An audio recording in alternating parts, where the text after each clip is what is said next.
This El Paso History TV program is underwritten in part by the Hunt Family Foundation, an El Paso charitable trust that supports our local community, and by the Pioneer Association of El Paso, Texas, a nonprofit corporation promoting El Paso history. This is the Texas town of San Elizario, and this Catholic church is a main feature on El Paso's Mission Trail. This is not a mission, it's a Presidio Chapel. This is a rectangular shaped building. It's not a crucifix shaped because this was not a mission as were the other ones, Ysleta and Socorro. Those were made for the Indians. The San Elizario Chapel was a chapel for soldiers, and that tradition continues. We still continue to honor our soldiers from all the wars. The names of the soldiers from World War II are in the back of the chapel. San Elizario was named for the French patron saint of soldiers, San Elizario, from the 1200s, who had been a soldier. One time his nephew was very sick, he was dying, so he prayed at his bed for all night long, and they really expected him to die. Well, the nephew recovered. The nephew grew up to become Pope Urban.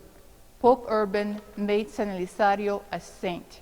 San Elizario has a colorful history dating back to the Spaniards. In 1789, the Presidio of San Elizario was moved up the Rio Grande to the hacienda of Tiburcios, the approximate site of the present town of San Elizario, to help protect the river settlements of Ysleta and Socorro.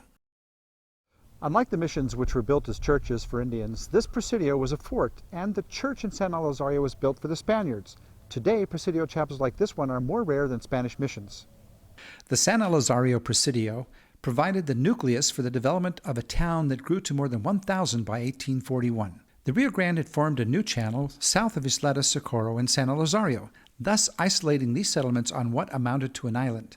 In 1851, John Russell Bartlett, the boundary commissioner, found the old Presidio in ruins. Most of San Elizario's historic places have been restored. We had the genealogy, it's a Portales Museum, and it's real interesting. There's a lot of exhibits you can see there. There's a jail that Billy the Kid helped his friend escape from there in the late 1800s. Some of the buildings from the Salt War that took place in the 1800s. Of course, we have the gazebo area where they hold the fiestas in September. When you visit El Paso's historic Mission Trail, be sure to stop in San Elizario and visit one of the few Presidio chapels in the American Southwest. I'm Bertie Sargent for El Paso History TV on ABC7.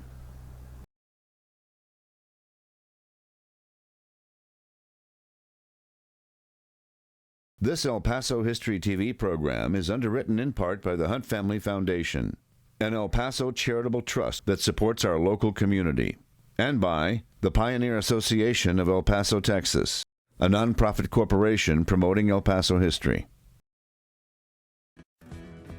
El Paso History TV is supported in part by the Hunt Family Foundation and the Pioneer Association of El Paso.